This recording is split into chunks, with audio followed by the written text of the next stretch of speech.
Latoya, Yeah. I don't know what happened. It just dropped me. But I did mention it was a technology. Okay. All right. So this is Evadyne with Company Offer listening to. I'd like to thank everyone who will be listening in and participating today. It's Thursday, April 27th, 23. Proof with the days that will come. If you are and you would like to announce yourself, and if you have a show here on Grown Folk Talking, express yourself, please share that information with us as well.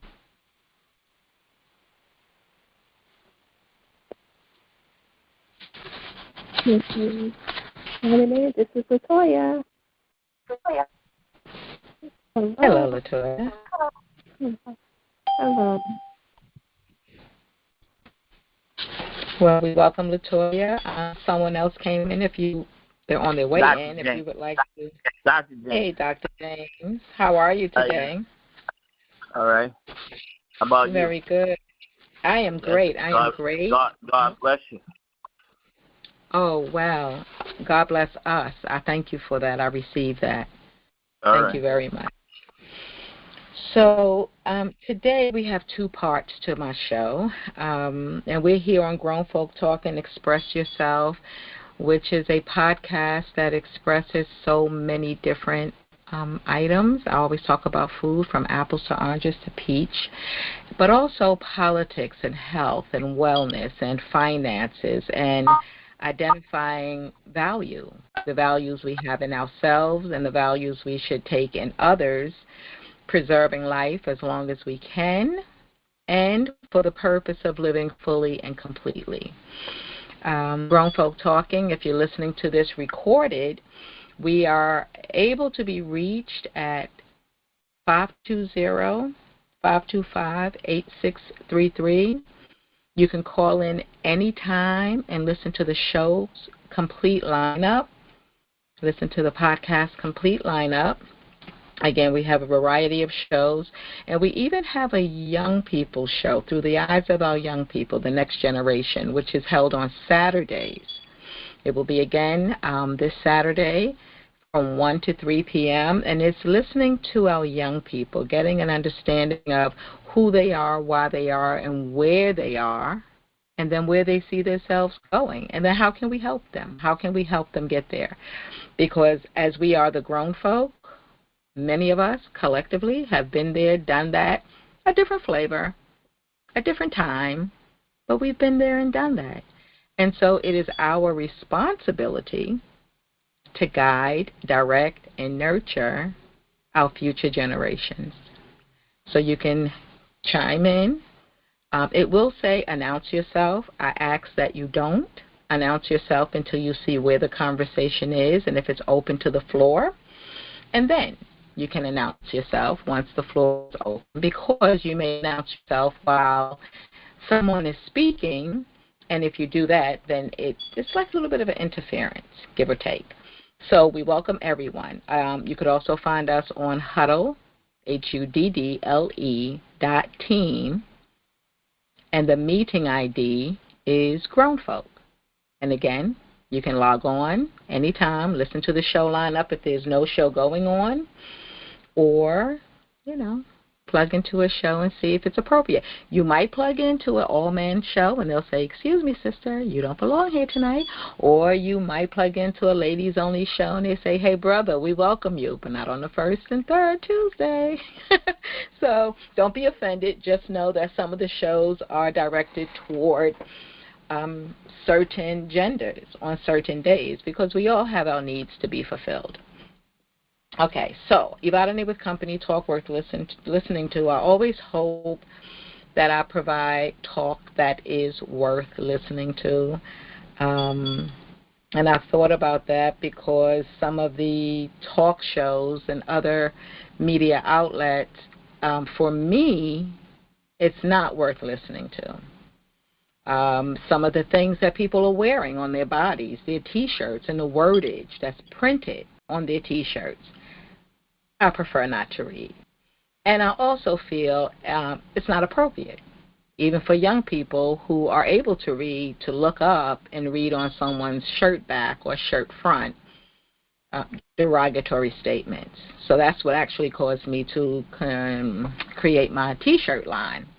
And my T-shirt line has positive messages. One is why, W-H-Y, don't be afraid to ask, it's how we learn. And the other one is, know that you are an example to someone else. And again, I got that idea from reading some of the verbiage on people's shirts and also seeing other people's behaviors. So I am Evadyne, and I am my co-author. We have written a book on suicide, awareness, prevention, and tools to help eliminate it.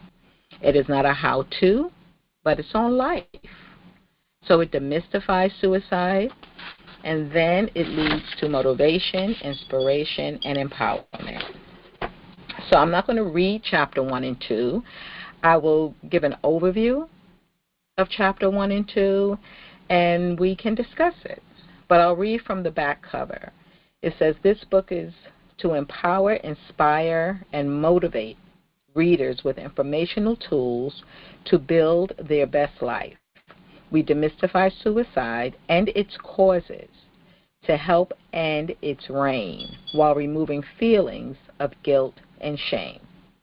Why do happy people quickly end their lives? Suicidal thoughts, sadness, and depression are results of social issues, drugs and alcohol, medications, nutritional deficiencies, and chemical imbalances. These conditions can affect anyone at any age, at any time, as we see. Did you know that mind and mental are the same? Let's protect it on purpose, with purpose, and for purpose. Knowledge is powerful. Communication is the key. What do you think of that? I'll ask.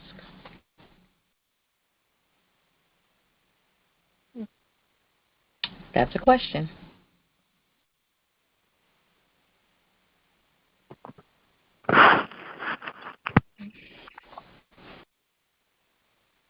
Does This that is make Dr. sense? James. Dr. Yes, James, Dr. I'd like James. to say something real quick. I believe all people have some mental illness, and it's just that many of us, or most of us, are neurotic, which means we have some idiosyncrasies that certain things like habits, and we believe in traditions and superstitions and so forth and so on. But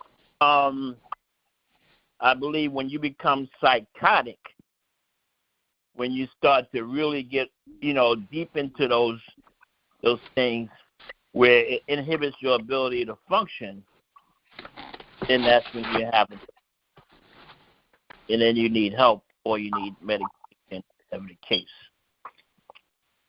And sometimes your mental status can be controlled by your diet. We don't know everything, and we don't know that certain foods, some of us know, but a lot of people don't know that certain foods can dictate your behavior. But we know that if you give a child a ton of candy, in about 15 minutes, that child may be running all over the room. Because we know that candy or sugar is, some people believe, and I believe too, is a drug. And we use it as a sweetener, but abuse of it can actually lead to many problems. So I think everybody is somewhat, has some slight mental illness. I don't believe you can survive in this world for a significant period of time without developing a mental illness. But it shouldn't get to the point where you commit suicide or anything of that sort. You have to have, I'm not telling people what to do, but I believe you have to have some kind of faith. You have to have some kind of faith in a higher power to be able to, it's my belief. I don't tell everybody what to believe, but I believe you need to have faith in a higher power to be able to survive mentally in this world. And that's my personal opinion. That's it. I appreciate that. And yes, chemicals of all sorts, because we are chemical beings. So the external and internal chemical can affect the dynamics of behavior. When you speak about sweeteners, I know high fructose corn syrup is one of the most common sweeteners in conventional foods, from sodas to prepared foods to baked goods. They'll use that high fructose corn syrup, which is actually mercury. It's a derivative of mercury, and it blocks lectin from being released in your brain, which would communicate that you are full. Is why people eat and drink and then a half an hour to an hour later, though they've had a full meal that should hold them maybe 3 hours or longer, they feel hungry again because the high fructose corn syrup blocked the transmitter to tell you that you've reached full. You know you ate, and you can't even figure out why you're hungry. But then you go to naturally feeding yourself if you're not under a self-controlled, I'll say a self-controlled discipline of when you eat. Not to eat because, but to eat because you know it's time, because your body needs the fuel. And you get the perfect example of the chemical reactions when you speak about children. And you give them sugar, and they're off and running, like off and running. So I feel a little bad for teachers when I see children go into school with all these sweet juices and candy, and Lord, what's going to happen when you ask them to have a seat for a good 2 hours, so that they can get some instruction. Any more comments before I continue? Okay. So I don't know if you have the book. Has anyone read the book? Do you have the book? Have you had the book read to you? So there's a link on my website. The digital copy of the book is available for $5, but I will send it out to you if you want to have it read to you. And I say that because I know some people who might listen cannot read it themselves, or some people just have wonderful people who are great readers, and they'll sit by them and they'll just read it to them, and they'll get the information, which is beautiful too. Either way we look at it. I'm going to send it to you. It's a direct link, and you can listen to it. But in the book, I have just a thought for the Creator. And it says, I humbly ask our Creator to please protect our minds, bodies, hearts, souls, and spirits, to be able to sustain good health and wellness, to please give us the strength and the ability to reach out and talk to someone about our feelings when not feeling good. I ask that we not be afraid to share life's lessons, good and not so good, so that our experiences can be a benefit to others. I ask that we take the time to record or write down our feelings as a way of clearing our minds and our souls so that our bodies can remain whole. I ask this for all humans and humankind alike. Thank you. And I have this. James, can I ask you the name of that book? The name of the book is Suicide is a Serious Killer. Let's End It Today. All right. Well, I need to get a copy. I'm blind, but I have most blind people have adjunct equipment that they can hook up to their computer that'll read it to them. So I have a program called Jaws that'll read it to me. That'll read the book to you. Yeah, and then on the phone there's something called, okay. It's got an iPhone, there's something called VoiceOver. It'll read it to you too. But so most of the blind people know how to do that, so that's not a problem. Okay. I want to get a copy of it. Electronic is better because I can read it on the computer. If you send me paperback, I can't really read it. I'll send you the direct link to the digital copy that's on my website. Is that okay? All right. Okay, or if you can't write it down right now because it's not in my head. I'm sorry. So yeah, I'll send it to you. I can't. But if you I can write stuff down, but I can't read it. So you may as well email me. Yes, I will email it. But for those who are listening, and I thank you for listening, you can go to NFSPCN. That's Networking for Success Power Card Network. NFSPCN.com. And you can find the digital copy there. It's in my thank you gift. I have a whole thank you package. Years ago, when we used to order through the mail, inside the box or packaging would become a white envelope, usually, that had a lot of offers in it. Like, I didn't order this, but what is this about? So as a businesswoman, I always want to give. I always want to give and share. As a human, I always want to give and share, so I'll move that into my business. Let me correct that. And I have this thank you package. It has the digital copy of my book. It leads you to artists, music artists, verbal artists, photography, videography. It just a whole lot of things are in that package, and it's growing. I call it my Power Card Network. And my business is called Networking for Success because I believe that's why we should network for success. And that website is networkingforsuccess.info. .info. But continuing with the book, I'm just going to read the title of the chapters, if that is okay. So Chapter 1, Profile of This Killer.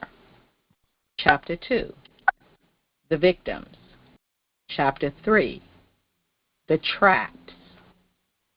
Chapter 4, Botched Attempts. Chapter 5, Everything Happens in Its Time. Chapter 6, Transformation, the Change. Chapter 7, Being Happy.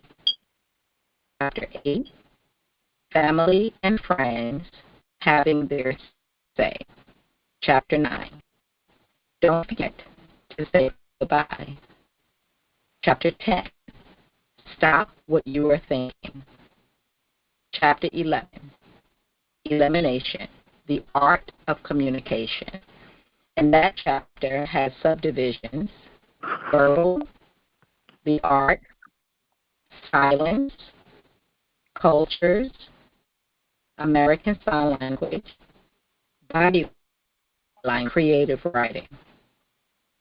And then we have notes from the writer co-author, me, and thoughts of the pandemic of 2020, then the good that came. The Don't Forget to Say Goodbye, Chapter 9, I found it very interesting and most appropriate because after the book was published and with my thoughts that are in it, I happened to see a video of Teddy Pendergrass where he was ready to give up. I had no idea, but he was ready to give up. He wanted to end his life, and so he told his family. He told his family. And they said, no problem. They had a service for him while he was alive, of course. They put him in a room, dim light, white sheet over him in his wheelchair to allow friends and family to come and say goodbye. When that was over, what do you think happened? Asking.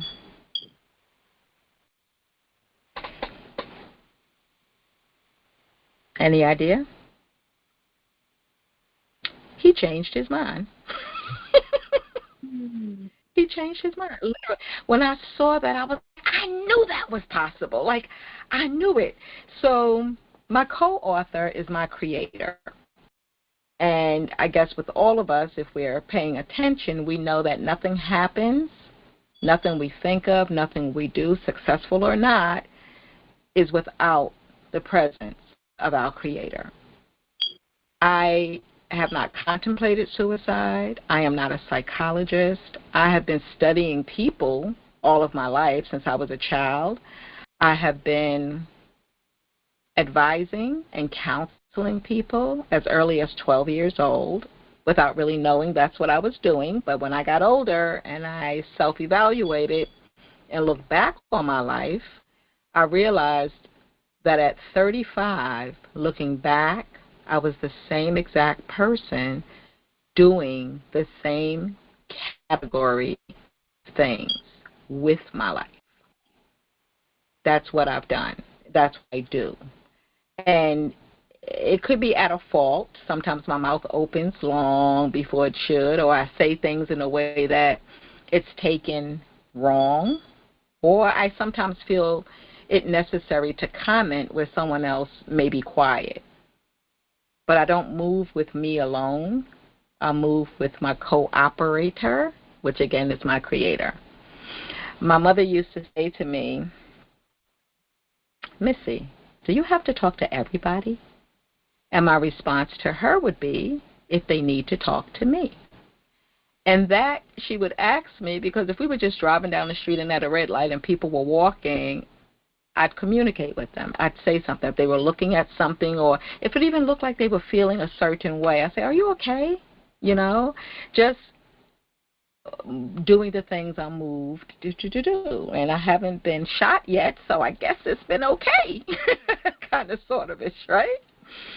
But my mother, she passed on, I think, about 7 or 8 years ago. I don't really keep count because I still feel her presence.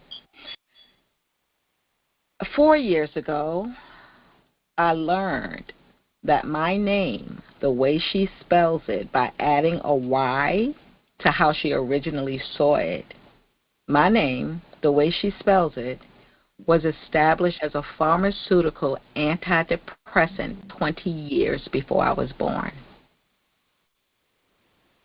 She never knew. When I saw that, it just made sense. It made sense. And we have these sayings, as I say, where we just say things, you know, like cliches.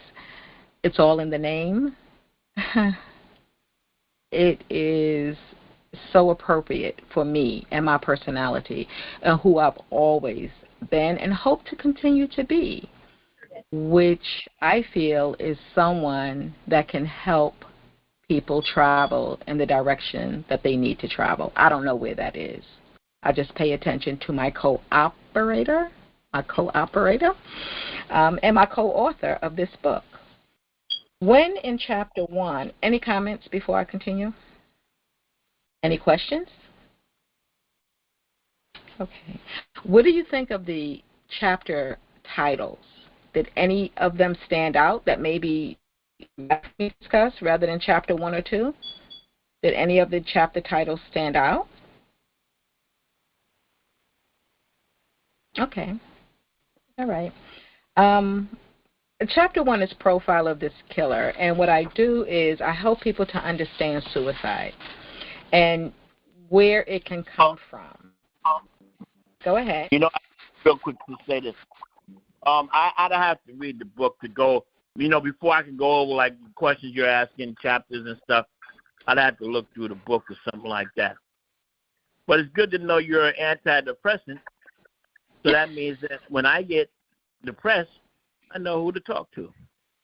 That is actually correct. And if you get depressed, you may want to incorporate a little bit more turmeric in your diet because turmeric is an antidepressant, right?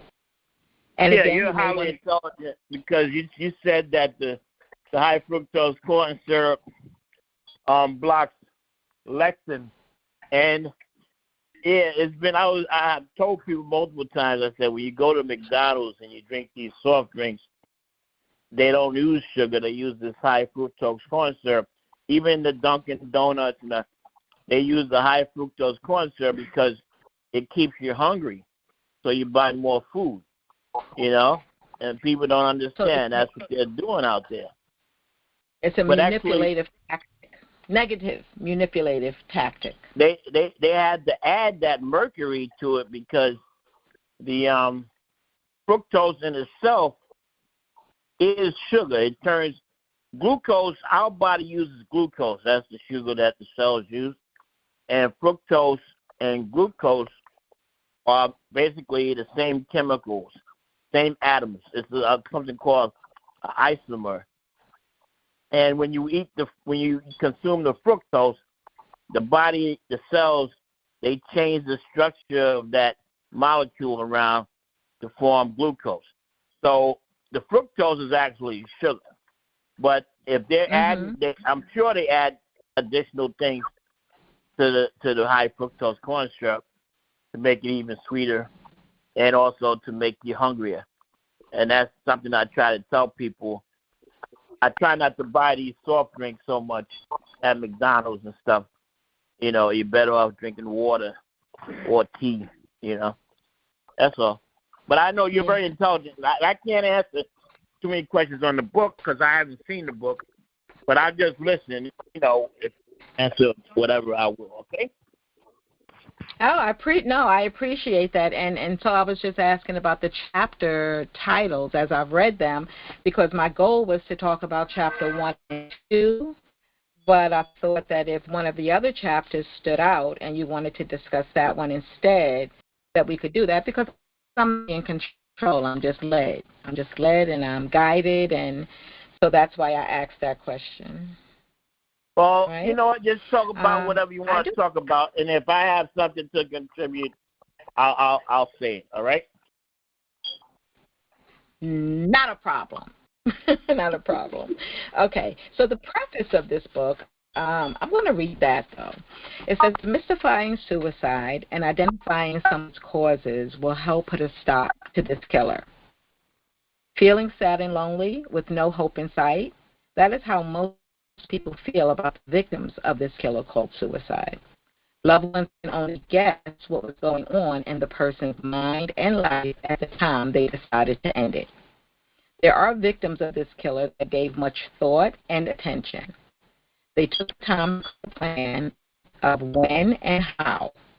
Some wrote notes, made a call, and of course, some did neither of the above. However, the acts that allowed this killer to win required actions, thinking, and finally a decision, but not necessarily by the victim's own will. In some cases, it was a quick thought, then action, with no pre-existing conditions of emotional distress, sadness, or feelings of hopelessness. In fact, it was a chemical imbalance, nutritional deficiencies, mind manipulation, side effects of medication, bad advice, or possibly the result of alcohol abuse or street drugs. The reality of these causes are more common than we know. Many people are not thinking about these options at all. Although we hear the commercial warnings for the possible side effects of medications, may cause sadness, depression, and suicidal thoughts. We never think we never think about what those feelings and thoughts would sound like. More importantly, the commercials do not include information about how those feelings might appear or what those thoughts would sound like, so that we may be more prepared to guard and protect ourselves and others. So how are we to know? Who is explaining why and how the medication can cause these effects on the body?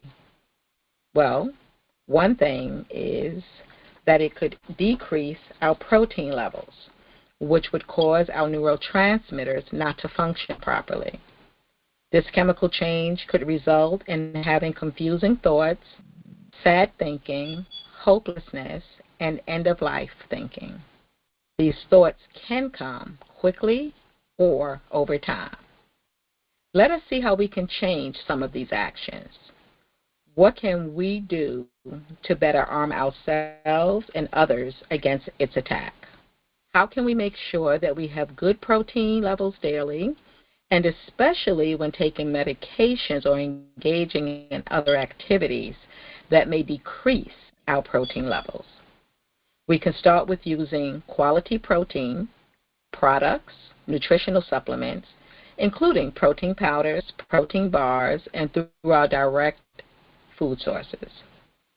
Let us also start using one of the most powerful weapons against it, the one that will cause its demise, the one that will stop it in its tracks. Knowledge is powerful and can bring forth a better understanding of all things. Let's start with communication. Is it that easy, you ask? Well, just continue reading, and we will see. Here are two examples of what I knew was possible. A very gentle man shared a story with me. He was riding on a bus one day, and he was approached by a young lady who said, "Hi, do you remember me?" He answered, "No." She explained to him that one evening, while she was passing by him, he spoke to her, wishing her a good evening. They talked for a while. She explained to him that on that day she was on her way to end her life, but their talk changed her mind. A simple act of him being kind and gentle, as he always is, and allowing himself to be used by the higher power in a way that he is most comfortable. This natural occurrence allowed for a life to be saved. He is not a practicing psychiatrist, psychologist, social worker, or mental health professional. He is, however, a human being doing the best that he could at being just that. Another example that I heard while watching a video that Mr. Brian Sharp shared, the founder of the Happiness Project, Mr. E, was explaining his campaign to spread happiness. His approach would be, "Hi, may I have 30 seconds of your time?" followed by the question, "On a scale of 1 to 10, what level of happiness is your life at?" He tells a story of when he came across a young man who did not have the 30 seconds for the question. The young man responded no, and no again. Long story short, they spoke for about 30 minutes, after which the young man asked Mr. E for his name. Although he usually did not give his name, he told him anyway. The young man called Mr. E after researching him and finding his number. He told him that on that day they met, he was planning to commit suicide, and that Mr. E changed his life with their talk. Ironically, I met Mr. E some years prior to watching this video. He asked me that same question, and my response was, "It's 10 the highest. Life is but a dream, so live it." Imagine how these two gentlemen must have hearing these confessions. Confession is really good for the soul. What these examples teaches us are two lessons. We must know that our Creator will answer our request. Keep yourself positioned to hear, see, and feel answers. And sometimes that means getting out of our own way. And that we can be valuable to each other doing what we naturally do, working together for the greater good and wellness of all. Realizing that the payment for this type of work cannot be spent, and that is okay. Therefore, you could never go broke of the joy that you will feel by knowing, even without confessions, that you have been a great help to someone else. These are just a couple of examples. I am sure there are more. You may even know some stories where such random encounters or good conversations change the path of a person's life. Share them with us if you would like to. That's the preface of the book. And that was just to help people understand the power that we have in each one of us. The power to affect change, the power to be a listener, and really to be yourself and to be your best self. I say some of us have no idea of the positive effect that we can have on someone's life. Then some of us do have an idea and are happy to know that it is possible. Be with positive purpose in all that you do. Make a positive, purposeful difference in someone's life today and every day, and it will positively affect yours. Any comments?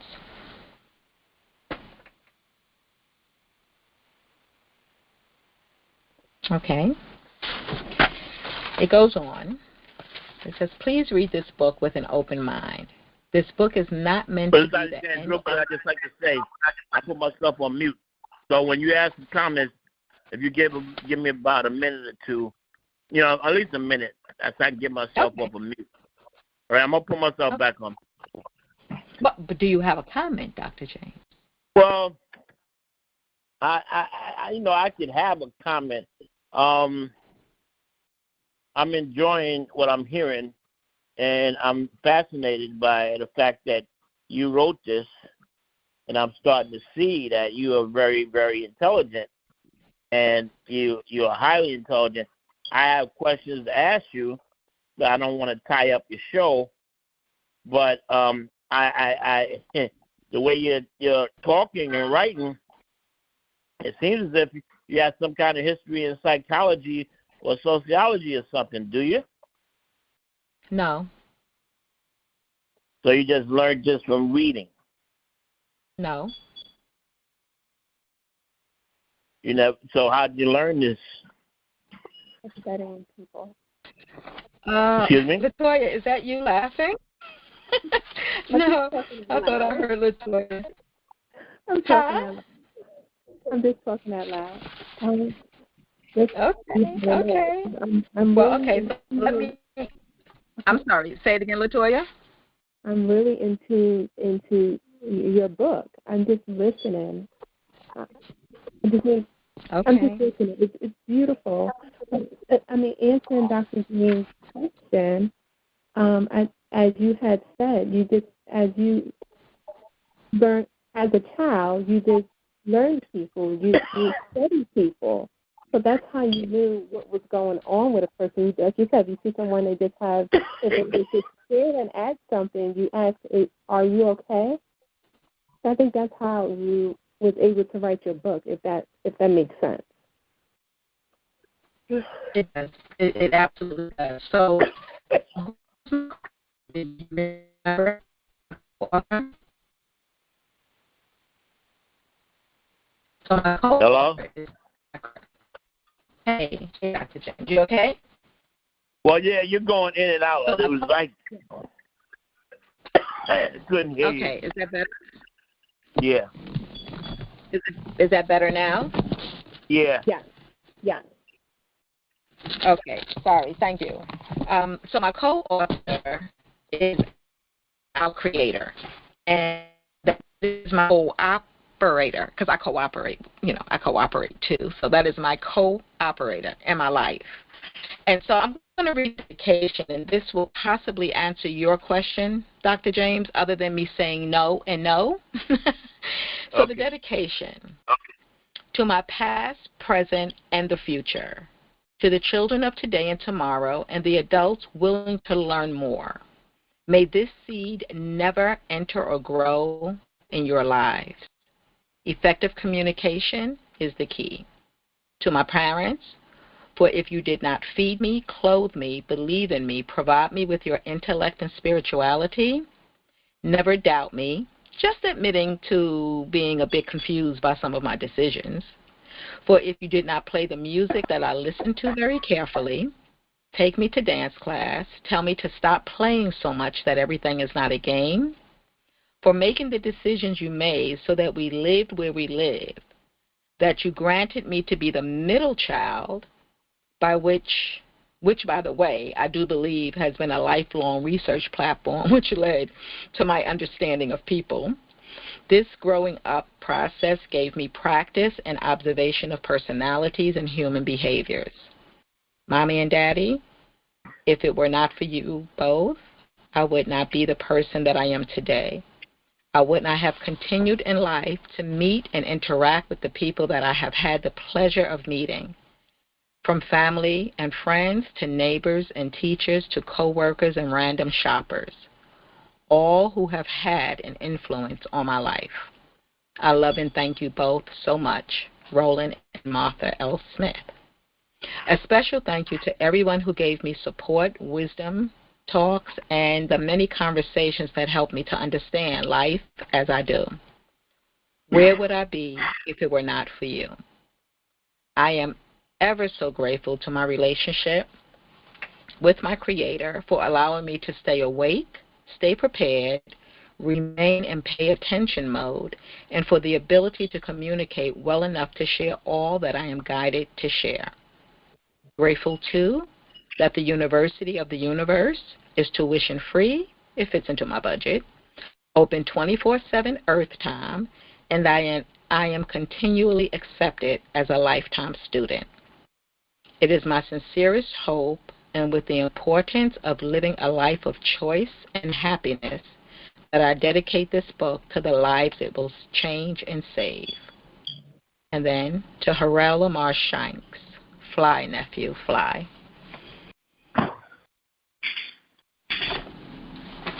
When people read the book, well, when they've read the book, when it was like 78 pages, that's how it started, they would ask me that same question, are you a psychologist? And I would tell them by definition. Because long before you do the work, long before you get the stamp and the title, you're doing the work. You're doing the work. So there's it might be a scripture in the Bible, or it's just another cliche. May the work I've done speak for me. For me, I do believe that the work that I do will speak for me. I believe that we are given gifts and talents upon arrival, and if we do not get preoccupied or controlled differently, and we're able to live in our gift and in our purpose, that if we all did that, we would be living in a much better world. We would be contributing as we are supposed to contribute to the wellness of each other. So, Dr. James, I do not research. I have not researched this book. I've kept myself open to receive. It started at 78 pages, and now it's at 306 or 9. I'm going to look in the back because I went in it so much. Officially, there's 310 pages. Between each chapter, there are pages for notes or your thoughts, because I feel it's that kind of book that you may have some ideas along the way. I even leave a bit of room at the top, so if you want to doodle a little something, because that's who I am. I'm a doodler. I'm a writer. I get thoughts. I make notes. Even when I'm talking, I'll pick up my phone and text whatever. I'll be like, hold it 1 second, because I don't want to forget, because they keep coming, But I do believe it is that kind of project that will stimulate thinking, and it will improve people's lives. And again, I wrote the book clearly knowing that the information I was receiving was accurate, and being grateful that I was able to transfer it to words.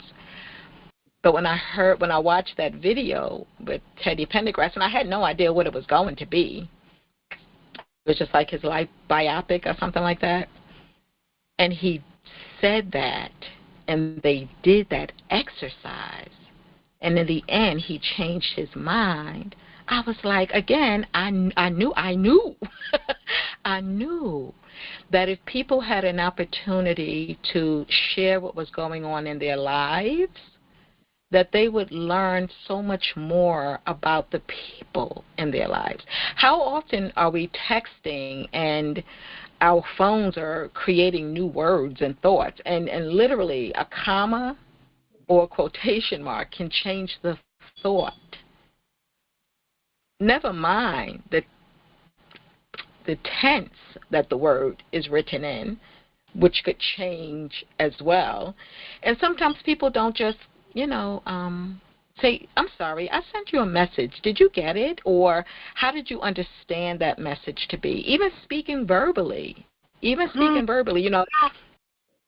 bless you. Even speaking verbally, that you could say something one way, especially cultures. You can say something the way you best know it. Okay, I'm American, and my American way, but someone from another country may take that same sentence and receive it a different way.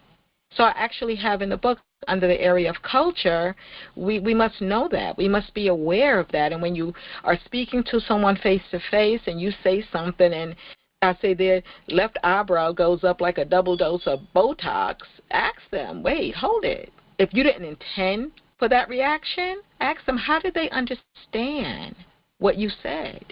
And even in your own culture, tell me what I said again. Because you can say it one way, they can receive it another way, and then if you walk away, it's a misunderstanding. And sometimes people are making decisions. There are some people who are deliberately, intentionally, and in their whole minds deciding that they no longer want to live. What I share is that you no longer want to live the life you're living. If that's the case, pack your things and move. Pack your things and move. You can move to another city or another state, literally in some cases right around the corner, but you could just start again. Start again your life, because the life you're living today is handed to you. And I say that because you did not choose your parents. You did not choose where you grew up. So you did not choose the schools you went to. Could have been where you met your mate. All of that had nothing directly to do with you, though you were a major part of it. Am I being clear with that? No, I understand exactly what you're saying. Yes. Okay. Yes, right? So if you're feeling like, you know what, I'm tired of this, whatever the situation is, whether it's marriage, okay, fine. We've been there, done that, okay, next, Your children. You give birth to your children. They're not you. They're a product of you and their other parent and their parents and your parents, Yes, you have to love them and nurture them. They did not ask to come. But there comes a time where you have to say, okay now, job done.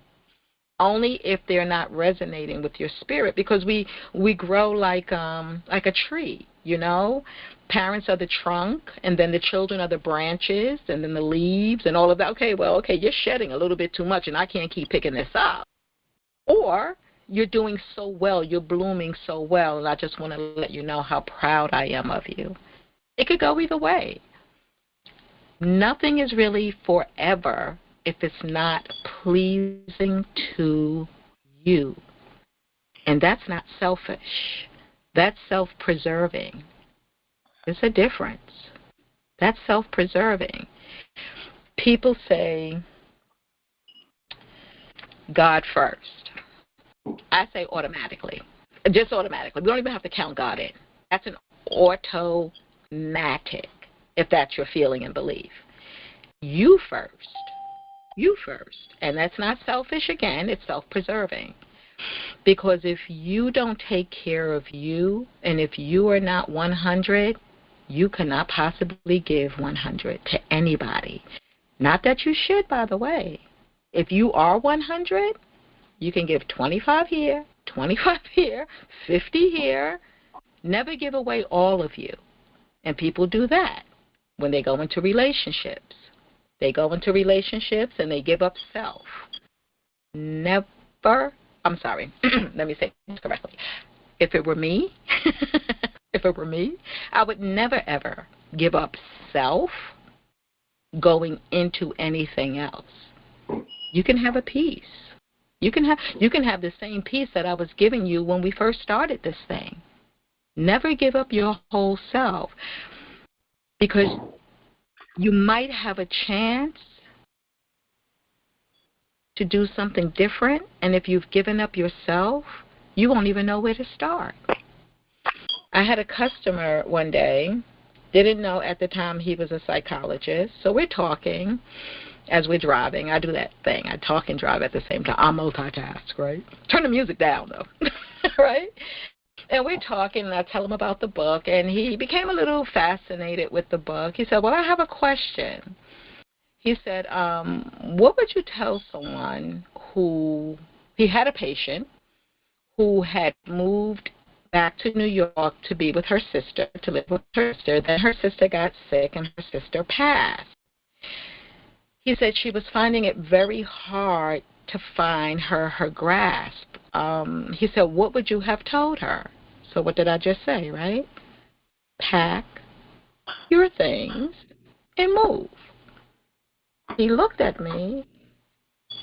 At this point, he did tell me he was a psychologist. And he said to me, but that's so simple. I said, life is simple. We make it difficult. Because what he told me was she wasn't even from here. She moved here, living with her sister. Her sister passed. You moving here to live with your sister, that's not your life. That's a decision you made. But now that your sister's not here, where's your next move? Pack your things and move. He said, okay. I said, well, what did you tell her? He said, well, I couldn't help her. I helped her as much as I thought I could, because I thought I could, right? He said, so I had to refer her to a psychiatrist. And the difference between those two professionals, psychologists cannot prescribe medication unless they've changed that lately. They cannot prescribe medication. They do not, because they're not medical doctors. Psychiatrists prescribe medication. But we've already talked about medication, right? I mean, you can put the Chantix patch on your arm to quit smoking, and one of the side effects are suicidal thoughts. Like, duh. I always say I would just go to the Indian reservation about 14 cases and smoke slowly, you know? If this way that I want to... 14 cases of what? 14 cases of what? Chantix, the patch that people put on smoking. One of the side effects, right? One of the side effects is suicidal thoughts. So I'm thinking, of course, since I already mentioned, and I don't think I'm wrong, no one really talks about what the thoughts could actually sound like. I'm thinking, if I'm quitting because I don't want to die, but I'm going to put something on that could make me kill myself, I'm just going to go to the reservation, buy 14 cases, and go slow. I'm just saying. But the psychiatrist prescribed medication. So I said, so what happened? How is she doing? She committed suicide. She committed suicide. 6 months after he referred her to the psychiatrist. I said, wow. He said, but your idea was so simple. I said, I know. It's just life. But you have to hear. You have to really pay attention to what people are saying and sometimes what they're not saying. So I say, for me, I hear what you don't tell me, and I see what you don't show me. But even in what you tell me, I hear more than what you're telling me. I hear more. Not so much there's a second side or a third side to a story. So even in the book, I share with people, first of all, identify a therapist before you need one. Ding! Before you need one. Because you're in your best place to make sure that this is the right person for you. That if a life situation comes upon you, that this is a person that you can trust. Because if you identify that in advance, there's a good chance you're going to be okay. But if something is going on in your life and you're a little mixed up in your thinking, and not even suicide, just emotional or physical or financial, whatever it is that has you like twisted a little bit, if that's when you start looking for someone, well, you know, just like some people look for mates when they feel like they need love, and then they find a mate who's not giving love and emotion and honesty, they just grab a mate because they need love, and it looks like it is in a frame. You want to get that person beforehand because you want that person to be someone that you trust, who knows and understands you when you're good, so that they could see how to get you back to good. Does that make sense? That's exactly, that's a perfect example, and so many people do that, especially men. Men have a tendency to grab mates for different reasons, and not necessarily because they love them, but one of them is because they're attracted to them physically because of their looks or their body shape or so forth. And then when they actually get into the relationship, they realize this person is not the one for me. But sometimes, like you said, just take out and go. Sometimes it's not so easy just to move. Because if you have your situation tied up with this person, if you got, for instance, a house, car, children, and so forth, you can't just leave all that.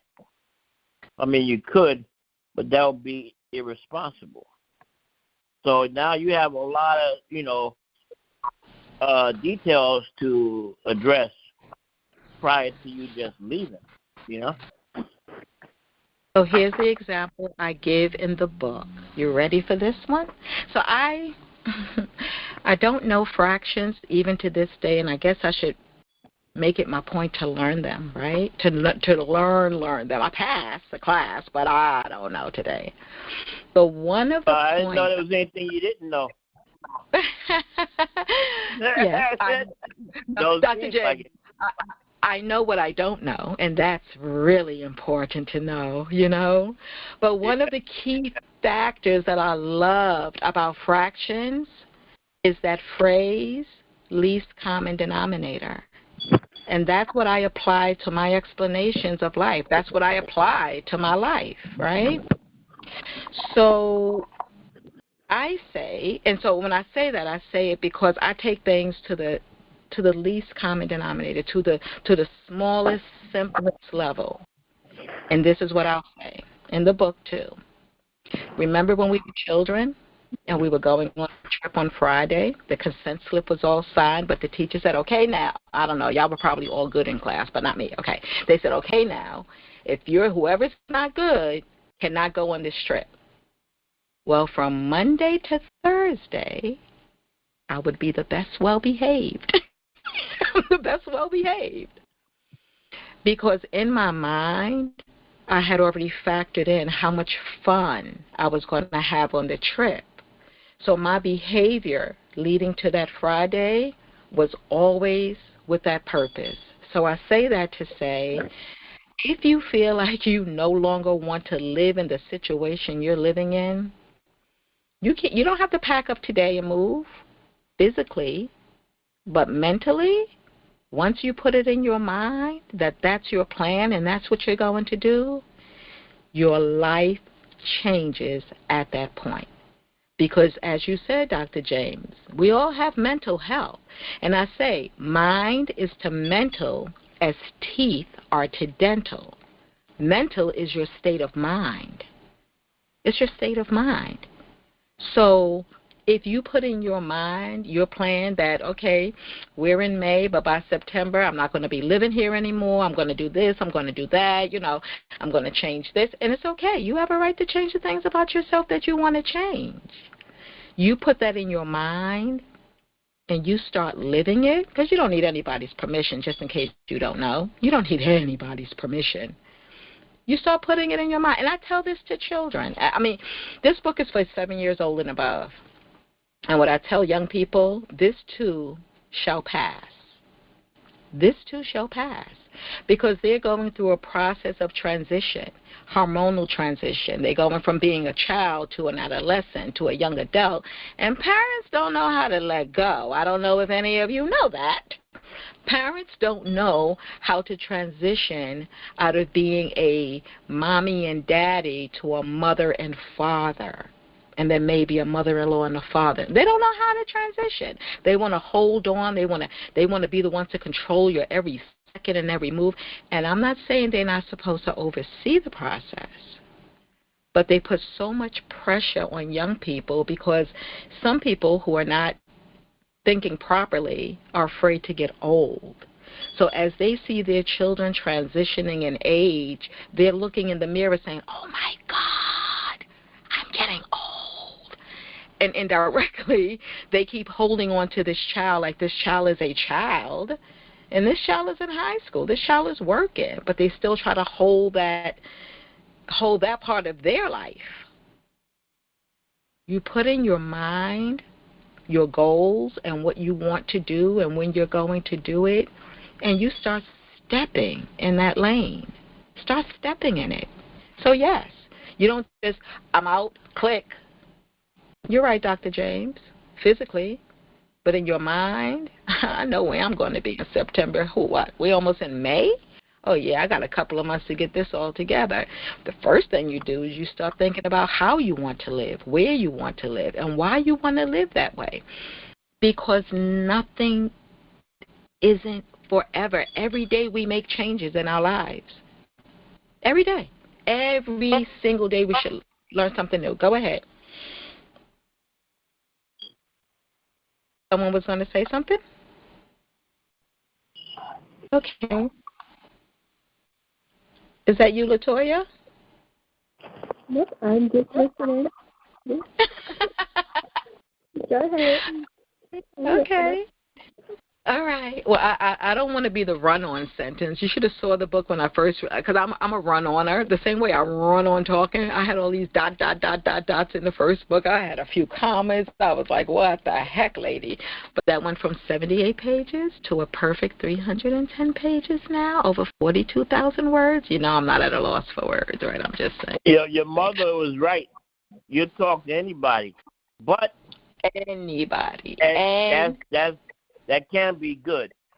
Now, the only difference between a psychologist and anyone else is that that person sat in the classroom for many more hours than the average person studying or talking about psychological issues. But I guess you can be a psychologist without going to school. But obviously, when you do sit in that classroom and you get some sort of degree or certification, then you get recognized in society, where now you can go out there and make, not always, but a lot of times, make more money than when you don't have that certification or degree.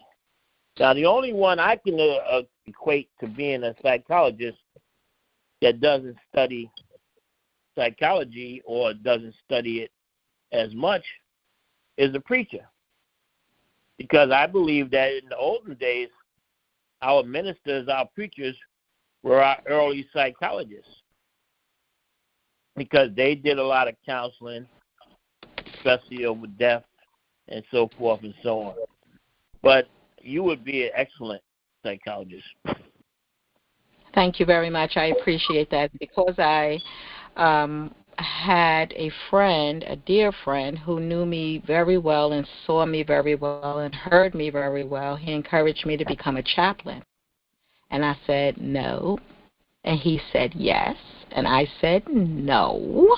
And he says, I'm telling you, you are doing ministry work. And I said, oh, let me check.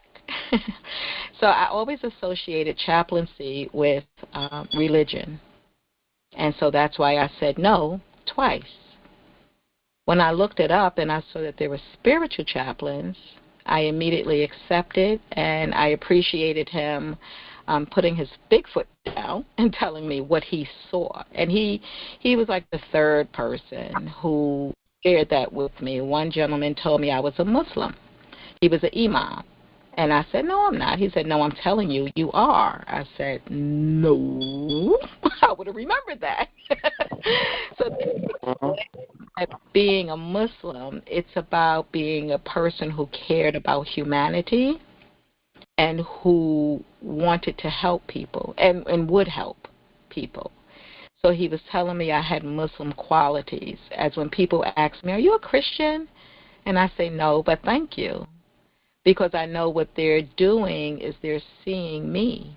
And they've been taught that what they see in me is Christ-like behavior, Christian-like behavior. So I tell them thank you. You know, it's a compliment. I accept it. I know how people are taught and led. But I went from chaplaincy to the ministry. I am a minister. And as you said, Dr. James, some people need to see things. So I did the chaplaincy not for me, because I know what I do and I do what I do, but because others would need to see and recognize someone else officiating you to be who you are. But it's bigger than us. In my world, it's bigger than us. It's bigger than humankind. It is my co-operator, it is my co-author, and it is my creator. And I just so you are a minister. I am a minister. I am. What religion? I'm not. I'm a spiritual minister, doing the work that I've always done all of my life. So you're non-denominational? That is correct. That is correct. Do you go to a church? What would be the answer to that question, Dr. James? Well, I would assume you go to a church, but I don't know. I mean, I'm asking you a question. No, that's a no. No. For me, church, I'm not in a religion. I have a super great relationship with my Creator. And let me give you an example. I know you've seen or heard of these 6-year-old, 7-year-old serious preachers. these young children who are preaching and teaching and gospeling like crazy. Have you seen that before? No, I haven't. Yes. Okay, so yes. You've seen it, Latoya? Yes. Huh? Yes. I'm sorry, yes. I'm sorry, yes. So this is how I explain it. Some of us have it, and some of us have to go get it. So I respect everybody's position. That 6-year-old was not taught for 12 years how to be a preacher. Some of us have it, and some of us have to go get it. And we just, that's for me clear recognition of life, So doing one of my other jobs, still driving, I'm like a professional driver, and I was in Manhattan, and I had not seen this doctor for about maybe 4 months. He didn't ride with me for 4 months. So when he got in, he was like, oh, my God, hi, how are you? This is back in like 2011 to 12. And he says, how are you? And we started talking and kind of catching up. He says, how is your project going? I said, it's going kind of well, I'm patient. I plant seeds and wait for the roses to grow.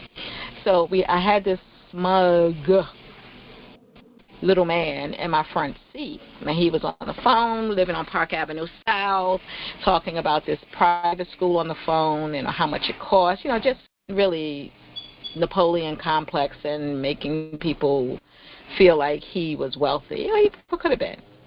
So he's overhearing the conversation with me and the doctor. He says, oh, what do you do? So I said, I have a speaking project where I give talks. He said, oh, he says, well, are you a doctor? And I said, no. He says, what degree do you have? I said, none. He said, oh, well, people are going to expect you to have a degree if you're going to do that. I said, who taught Socrates? So we have these scholars who became scholars. Who taught them? And he got quiet and went back to his phone call, and I was okay with that. Who taught the first scholar to the point where they became the intelligent one? It had to be somebody more intelligent, right? I'm just saying, the least common denominator, again. But as I said, I believe, I know that we are all born with our abilities and our gifts, and as long as we don't shroud them, or as long as no one else does that to us, then we would be happier people, as Pharrell says. We would be happy in ourselves first and foremost, and spreading that happiness across the world. Spreading that happiness across the world. I'm not. Oh, someone told me about pride, and pride being anti-religious. That was a conversation this morning, and then we were speaking about vanity a little bit the other day. If you do not recognize you and your abilities and who you are and why you are, your purpose, others will make you what they want you to be. I've never allowed that to happen. Never allowed that to happen. And it wasn't intentional. It's just that I never allowed that to happen. My father and my mother, very spiritual and intelligent people. Very. What we do with all of that, well, we look and see. Sometimes it doesn't turn out in a successful way that others would claim it as success. But my parents gave great success to many of the young people in our neighborhood as we became their family, though they came from families and went home to their families. We've learned, still being friends with many of them, the effect that our family had on them, which had to do with our parents. So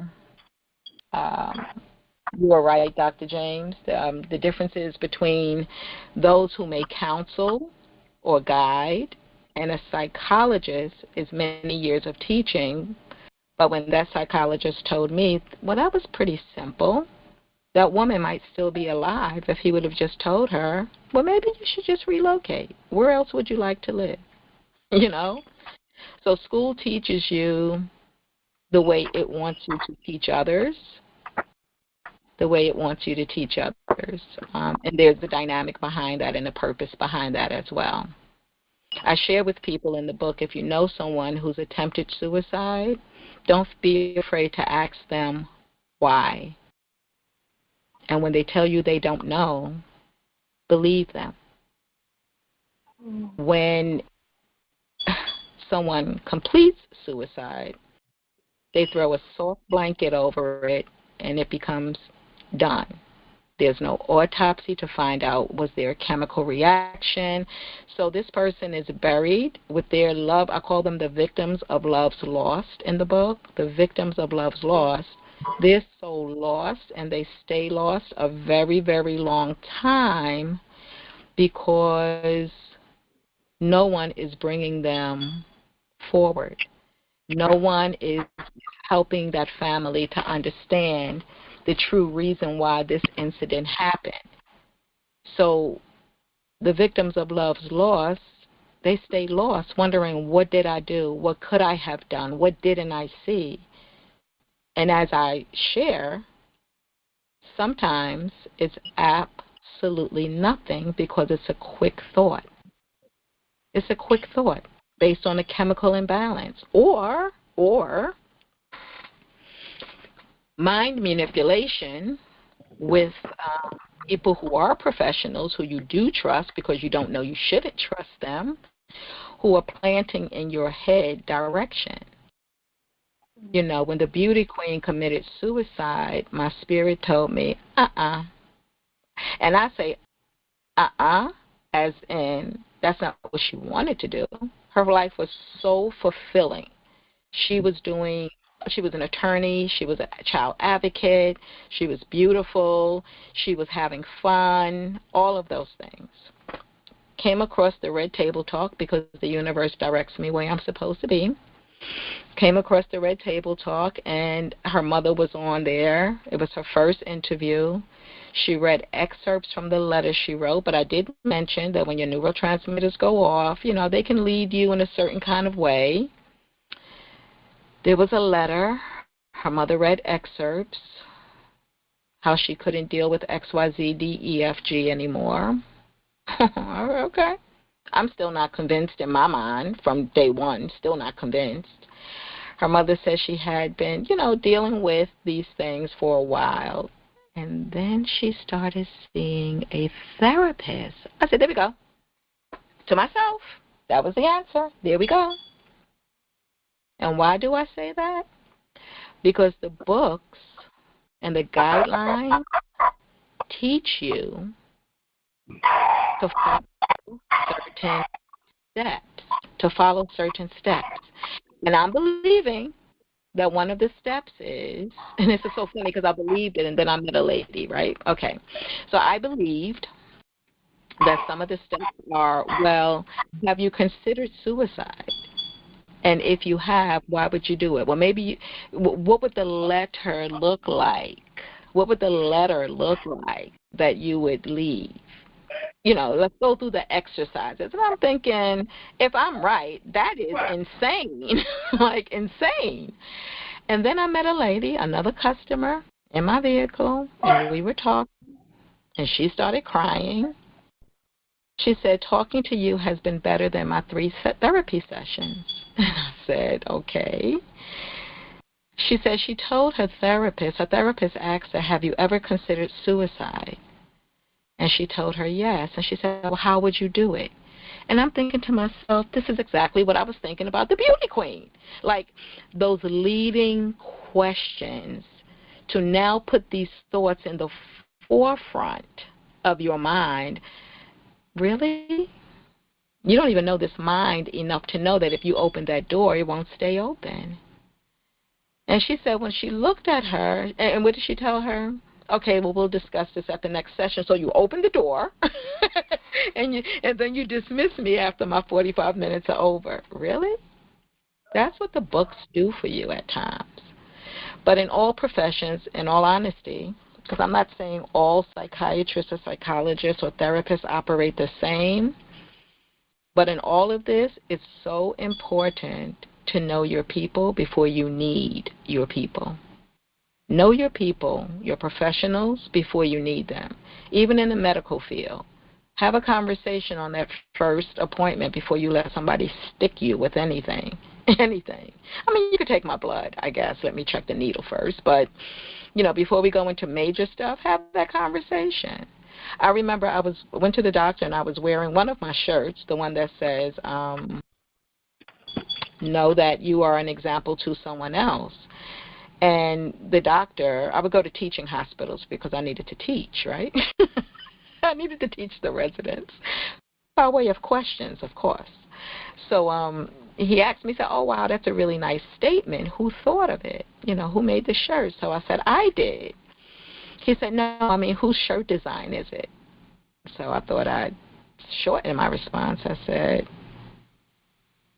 me, mine. So he pretended that he was just like checking my, for a change, lymph nodes and listening to my heart. But at the same time, he was reading the signature on the shirt. If you all could have imagined his face when he saw Evadyne design. So I'm looking at him. So I let him finish his particle examination. So I said, I have a question for you now. He said, yes.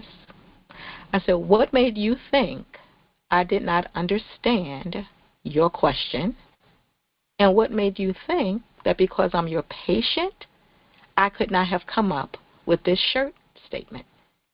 2 questions. No. I said, no is not an answer. I need an answer. Like, what didn't I understand about what you said?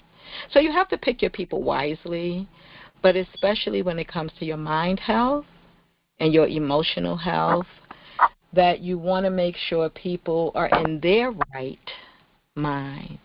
In their right mind. Because some of them are not. And in those professions, as well as police officers and EMS workers, nurses, doctors, they have to go see therapists because of everything that they encounter, 911 operators as well, because of what they encounter in their fields. They have to go see people and talk to people so that they are not on edge, which I can 100% fully understand. So it's just good to know that people are the right people for you, and especially if you happen to need them. Any questions or comments?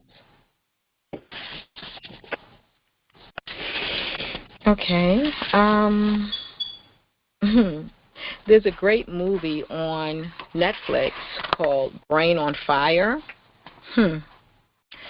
That movie is about the diagnosis that we are given when our behaviors are off-centered.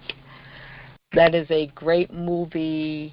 I believe I've seen it, but I'm going to try to listen to it to see if it will have the same effect. But I believe it was a lot of dialogue.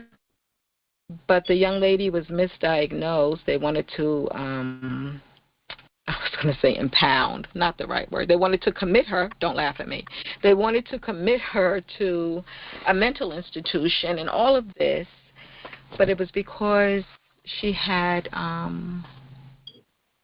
too much electrical energy going through her brain that was causing her to behave in such a way. She wasn't crazy, but then crazy comes with so many different definitions that we've been putting on them as a society, that we've been putting on them for years. But what was wrong with her was chemistry. It was chemical. But they wanted to commit her. There was another Netflix special some years ago called 13 Reasons Why, And after my niece, who was then 16, 17, she asked me if I had seen it after she read the book. She asked me, I told her about the book, and she asked me if I had seen this, and I told her no. She said it was really good, so I watched it. Did any of you watch that, 13 Reasons Why?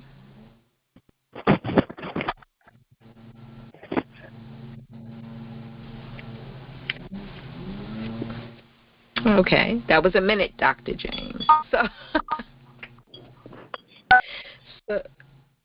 So there was a young lady. You can come in if you're going to come in. There was a young lady, high school student, who committed suicide. No, I didn't. I didn't watch it, but I do want to make a comment about what you said about people calling people crazy or whatever the case. I tend to believe that when people don't understand people, or they're not doing things in the manner that they want you to do it in, not necessarily as proper, but in the manner that they want you to do it in, then they label you as crazy. Mm-hmm. And many times, it's just that the people that are labeling people as crazy are not as intelligent, and they just don't understand. So whenever somebody does something that's different, oh, you must be crazy. But that's ridiculous. You know what I mean? Mm-hmm. And that's how people label people, and it's wrong. That's because absolutely there's usually a reason, and a lot of times if you just sit down and ask the person the reason why they're doing this thing in this particular manner, they probably would try to explain it to you. But some people you can't explain things to, and you're like wasting your breath trying to explain it to them because they won't process it. Because this is not the normal way, according to their brain, to do things.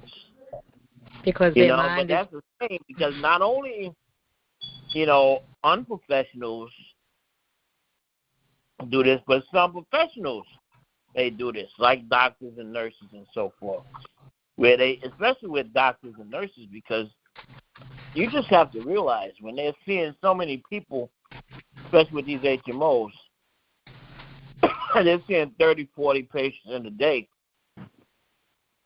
They don't have much time to elaborate about your condition. So they just categorize you real quick, initial conversation, like you said, communications. They make a quick evaluation of you mentally just from the initial conversation, because they know they got 29 more patients in the waiting area. That's right. With 17 and a half minutes each person, right? Yeah, not even. Not even. Because most of the time, you have the nurses and the aides, they'll be in the room with the patient longer than the doctor. And the doctor will just come in and get a quick look and look at a few things and tell the nurse or whatever, do this, do this, do this, and walk out. And move on to the next room, right? Yeah, you can't blame him because he's overloaded with 40 patients in a day. So how do you expect him to think? And sometimes, though, to that, I will say sometimes they've already looked at the chart, they looked at the history, because I know, like, the doctor that I go to, he's a teaching doctor, and they have their own center, and he has residents coming through, during the rotations. But I'll see him, the doctor himself, I'll see him in the office reviewing the cases, so that by the time the resident comes in and does the vitals and everything and goes over your labs and find out what's wrong, and then the doctor will come in and he'll give the report, or she'll give the report to the doctor. But again, he's already reviewed everything from the past. As long as it's not a critical case, it's just that, every 4-week follow-up system.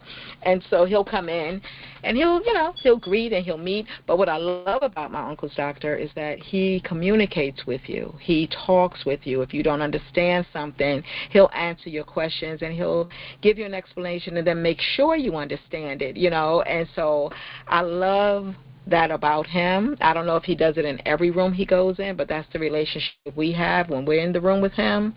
But I do see him at least, going over the records and everything before he comes in. So he's knowledgeable, But if it's just a resident, which then goes to an attending, and you never see the attending because he's in the office, then that's a little different. But with this doctor, he is the attending, he is the doc, and he comes into every room. It's not just, the residents come into the room and make their assessment, go back to him with a report and come back in. No, he comes in, he's a face-to-face, and I really love that about him. I love that about him. You know what? I worked as a physician for 30 years, and when you say he comes in and tells you everything, I guarantee you he doesn't tell every patient everything. He only tells patients that he believes that can understand what he's saying. See, many patients, they just don't have the intellect to understand anything in detail. So you just have to give them a superficial statement in so that you can try to break it down into their understanding. But you can't really tell them everything. Because if you did, they wouldn't understand it anyway. You know what I mean? And you know what? So I maybe do. he believes that you can understand detail. That's why he tells it to you. But yes. I guarantee you, every patient that walks through his door cannot understand that. I'm grateful for that. And yes, you might be right. And I'll say this, and here's my hope, that he may not explain it to them, but that he's as thorough with them in terms of, like I say, I see him looking at the charts and everything on the computer prior to going into the rooms with, so you're right.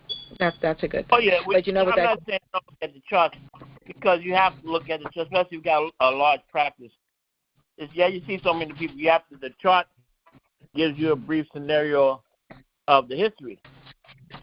Mm-hmm. Usually doctors are not going to read every single thing in the chart. They're going to read what was the last visit and what happened on the last visit. And if they don't remember your case, so usually once they see the last visit and remember that might spark something in their head. Okay, I remember her. But if they don't remember your case, then they may go back into your history and look at what medical problems you have, so forth and so on, just to refresh their memory.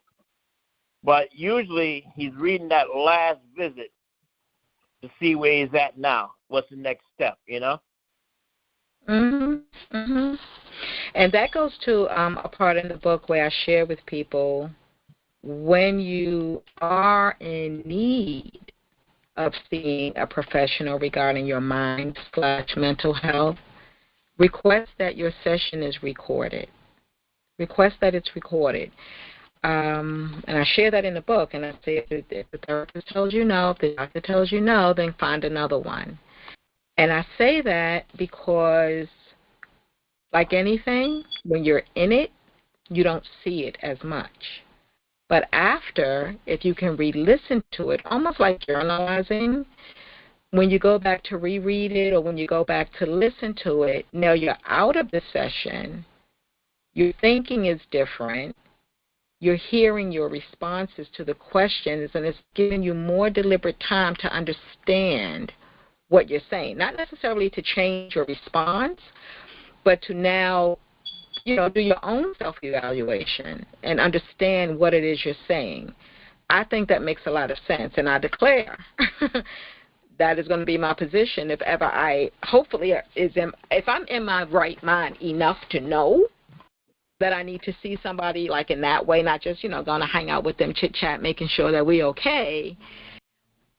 I hope to do the same thing. But I record many of my conversations anyway. But I just hope to be in my right mind. Did you get the recording, like if a doctor records it, does he give you the recording? No. You want to record it on your own device. I don't need your help. No. Okay, that's different. That's different. Yeah, because like with me, I would never. I record because I practiced 3 years blind.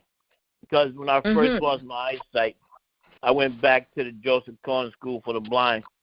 They taught me how to use a computer blind and other things. So I went back to practicing. And when I was practicing blind, I used a tape recorder from the beginning to the end because I couldn't write the notes down. Then later, what I would do is I'll go, like after the end of the day, after I'm finished, I would listen to the recordings and I would write my notes from the tape recordings. But a lot of doctors will be hesitant to give a patient those tape recordings because it's a liability. If the doctor did something wrong, he's not going to give you that tape recording unless he has to, because that's evidence against him. And so his lawyers and the insurance companies and everybody would tell him not to give you the recording. Now, if you do it on your own, it depends on what state you're in. Now, different states have different laws. Now, New York, if I'm not mistaken, last time I checked, you have to get consent of both parties to tape record them. So not only do you bring your own tape recorder, you have to ask the doctor permission to record this conversation or this visit. Whereas in New Jersey, you only have to get permission of one party. So in New Jersey, you can have a tape recorder in your pocket and tape record them, and that's perfect. You can use that for evidence. So because you're the one party who agrees. Yes, you give your own self permission. But in New York, you got to get permission from both parties. So it depends on the state. So that's what I'm saying. A lot of doctors will be hesitant to give you tape recordings or even notes unless his lawyer or the insurance company tell him to, because of the fact nowadays all the notes, like the notes, a lot of them are online anyway. But they don't want to get sued. They don't want you to have that evidence, if they get sued. But now, like I said, with Medicare and stuff, they're forcing doctors to put all the notes online, so then that wouldn't be a factor, Yes, thank you for that. And I'll say those notes are usually typed in. But again, I thank you for telling me that about New Jersey. And I share with people. I did it when I was working with transit, and I had to go up and see the union. I put my phone on record, and I sat my pocketbook on the floor, and then we did what we had to do, said what we had to say. They asked me to leave the room. Management and the union stayed in. And when I listened to the recording, they made a deal. The union made a deal with management. They said, okay, you can have this one. We'll get the next one. And I thought to myself, okay, that's good. So I did the right thing when I was there because, they were, playing a game there. I felt Where were you working at? Where were you working at? I was a bus driver in Manhattan. And so... With MTA? Yes. It was called MAPSTOA then. So the Manhattan... It was called what? MAPSTOA, Manhattan and the Bronx Surface Transit Operating. But it was MTA, but MAPSTOA was just Manhattan and the Bronx buses, city buses. They were separate. But they separate company? They were a separate entity. It goes way back when. They were a separate entity, and their pensions were state, whereas city pensions are city. New York City Transit, city is a city. Yeah, I used to work with the city as a paramedic with the fire department, EMS. I worked with them for a while. But that was a long time ago also. They weren't, at that time, they weren't under the fire department. They were under the Health Hospital Corporation. just EMS. Now they're under the fire department. Yeah. But I didn't know that transit had two different entities. I thought all the bus drivers were the same. For the surface they did. But so it's important, in my opinion, still to make sure that if you're going to see anybody for any reason, whether it's a therapist, psychological, psychiatry, or even your doctor, and I tell people this for the doctor especially because there's so much verbiage going on, and it goes on pretty quickly, and you're hearing it, you're understanding it. Just tell them, I want to record this so I can take it back home and my family can hear, especially if major decisions need to be made or any minor decision or recommendations. You want second opinions. You want your family to be aware of what's going on. But I just want to read some of Chapter 1, if that's okay. Is that okay with everybody? Yeah. Thank you. So Chapter 1, Profile of this Killer.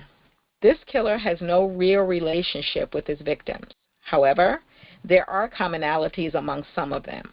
In these cases, the victims may have financial hardships, or they may have a personality that does not allow them to get along well with others. They may not be understood by people that are around them. There are those who have been abused verbally, physically, mentally, emotionally, academically, or professionally. Others may have physical, emotional, mental, or mind disabilities because of chemical imbalances. Some may have been victims of such crimes as social crimes against humanity, discrimination, humiliation, rape, bullying, or could be a victim of a deaf ear, having no one who is really listening to them. Then again, none of these may be the case, as these pages will reveal to you. Suicide, this killer, takes its time and breaks down every single opportunity that it finds with its victims. There is so much power in words, and so often people use words to harm others directly. This harm could also be an indirect action, such as others speaking about you or on your behalf who may not understand you at all. Therefore, their perspective of you is what will be translated to that person, which can harm you just by what they are saying from their personal perspectives on life. You may have people speaking about you or on your behalf to individuals who may be in position to determine your resources and your success. This can cause problems for you, and you are not even aware that these conversations are happening. The results will show, but you will not know the root of the new issues that you may be faced with in the future. People concern themselves with curse words as being a form of abuse, and that is not always the case. Words of threat and fear can cause more harm than curse words ever could. Choosing your words wisely is so important. Adults should not talk around children negatively about their adult relationships. Using words that are degrading and talking down about a person that the child may love and care about. This type of talk can make the child have ill and untrusting feelings about the person who is being put down. As children grow up with these conversations in their minds and with these ill feelings in their hearts, the child cannot trust the speaker, nor can they trust the one being spoken about after the stories they have heard. So here is another opportunity for this killer to enter, lay low, and grow more and more until an opportune time to pop up.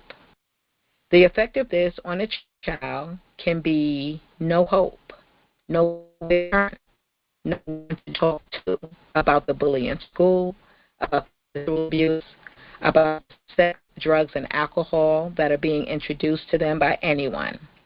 There is no out for this young potential victim. And here, in this hole of emptiness, pain, and confusion is where this killer finds an opportunity to plant itself and bloom, popping in and out like a jumping bean, in full sight of the inner soul of this potential victim. Now, this person may still be a child or teen or may have grown into an adult with these underlying unresolved issues. As life goes on, this killer hides deep in the subconscious of its potential victim, waiting for a weak time to attack. It preys on people who, for a short time, may lose control of their thinking. Some people begin to doubt themselves and those around them, which can leave an open door or window for this sneaky sneak to creep in. Victims engage in activities that alter their thinking, be it substances, organizational meetings, bad company, professional encounters, or dealing with other entities who are trusted but who are not clear in their own mental/mind space. These situations can allow weakness of thought and self-control. This killer is happy to find a new place to plant itself. It patiently waits to grow or may find an opportunity to attack. Once inside, this sneaky sneak embeds itself into the thinking zone of the targeted victim, lying dormant while growing and waiting for the right time to strike. That's the plan. It knows its victims' joys and is happy for their pains. It is sneaky. It is weak. That is why it's harder for it to win when it attacks someone who is at their strongest and at their most awake and aware time. The most opportune time for it to strike is when all heck is breaking loose. Loss of a spouse or mate, loss of a child, loss of any loved one, loss of a job, or faced with the repercussion of a voluntary or involuntary act. The loss of a relationship can be a critical time for a person if they have relied on their partner for their own happiness and stability. Now this thing is full grown and knocking on the conscious mind, asking to be let out. It is ready to play with all that it knows to be your weak spots. Don't open the door. Don't let it in. Don't give it a place to perform. Do know that life goes on after a breakup. Find your happiness within yourself. Bring that happiness to the relationship and never lose it, no matter what happens. This killer is sneaky. It has watched and listened to your deepest desires. It has been there for a long time. It feels familiar, like lyrics of music, themes of movies, and video games. Familiar and comfortable to you because it has become a part of you. So shake it off when it pops in to attack. Take control of your future. Keep your happy thoughts near so that you can get to them quickly. Do not let this killer get the best of you. Now that you know how it looks and how it creeps in, you must be aware and be strong to fight and win. Stay strong. That's the key. Stay aware and awake. Staying aware and awake makes you powerful. Being prepared and ready for the unwelcomed possibility of loss, and being ready to start over. The key is to keep living with what you know is good.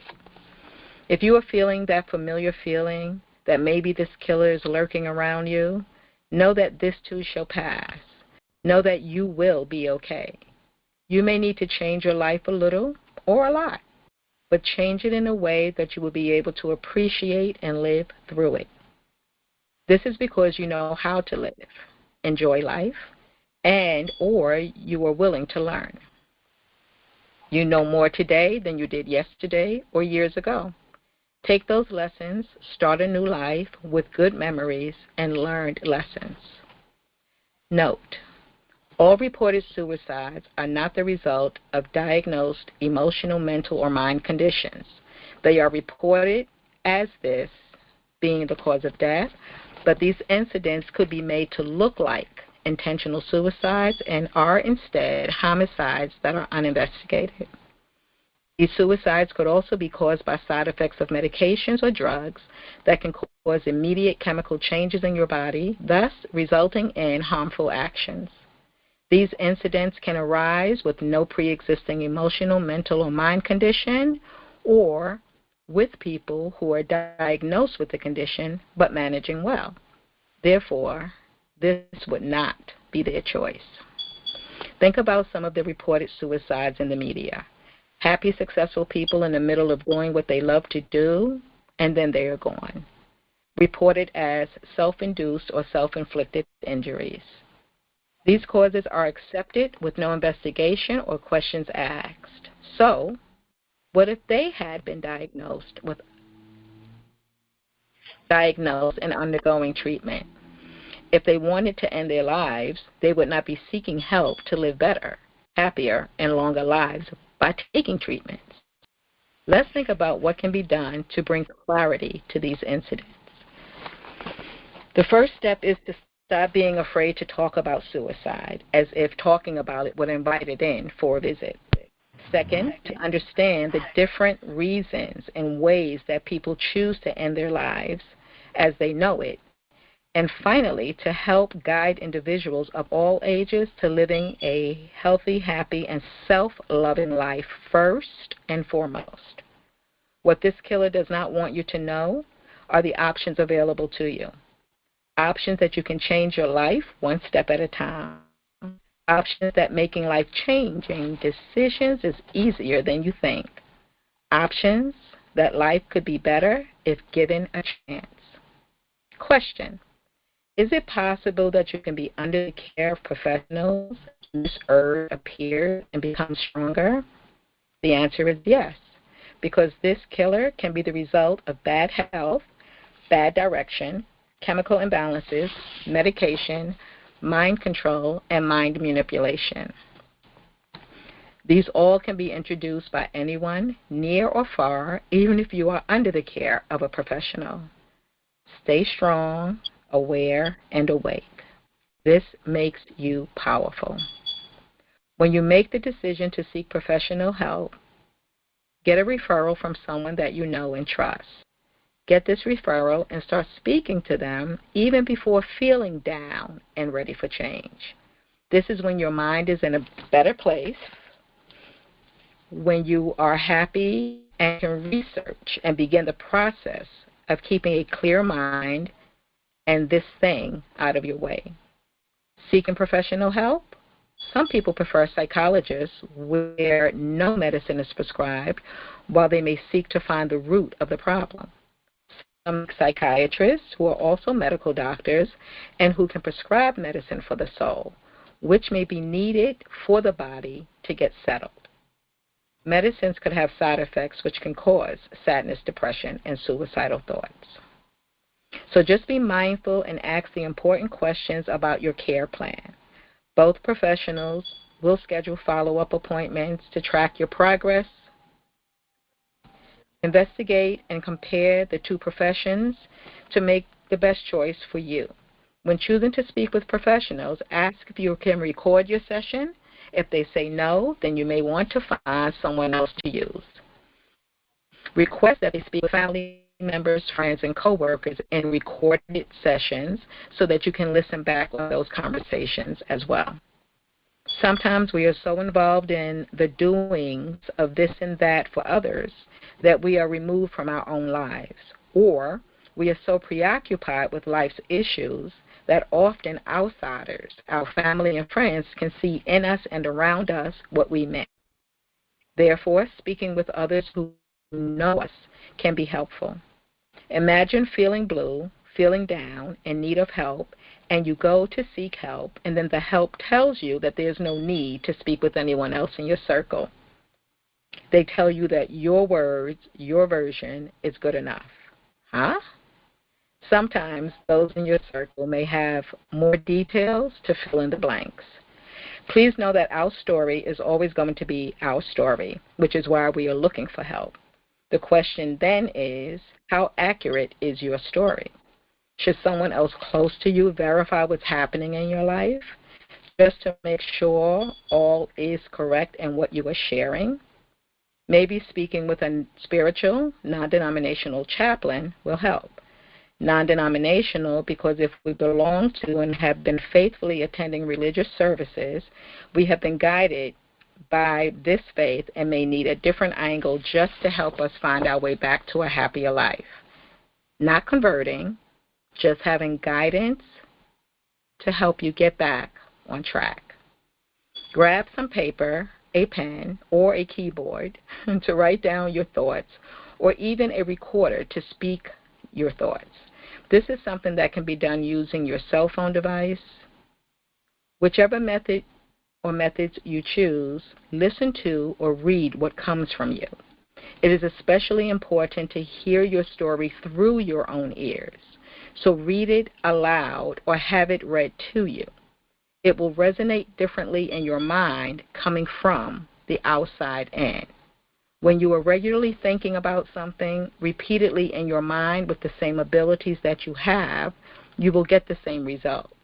When you write it and read it or record it and listen back, those same thoughts will enter a different area of your brain.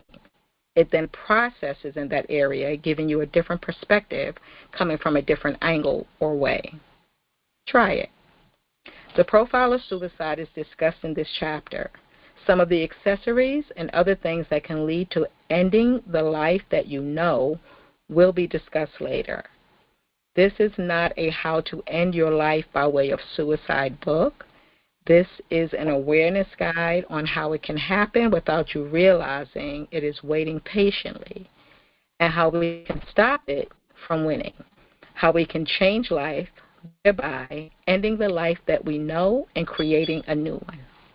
Watch the movie Brain on Fire, True Story, and 13 Reasons Why, based on true events. Please read on. Thank you. That is Chapter 1. Comments or questions?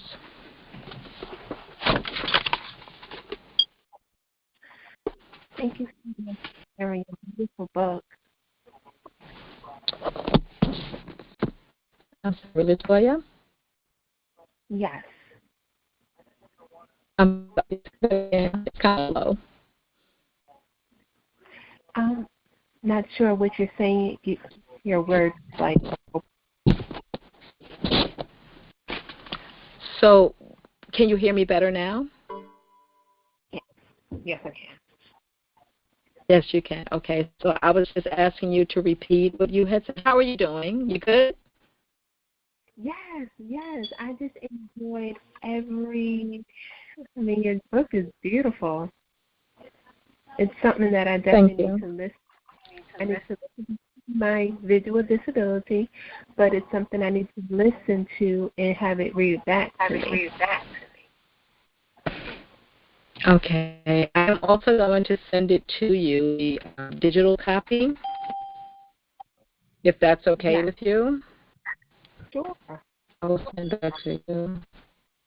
Your number ends in 1202? Say it again, Miss Latoya? Yeah. What's the last digit of your number?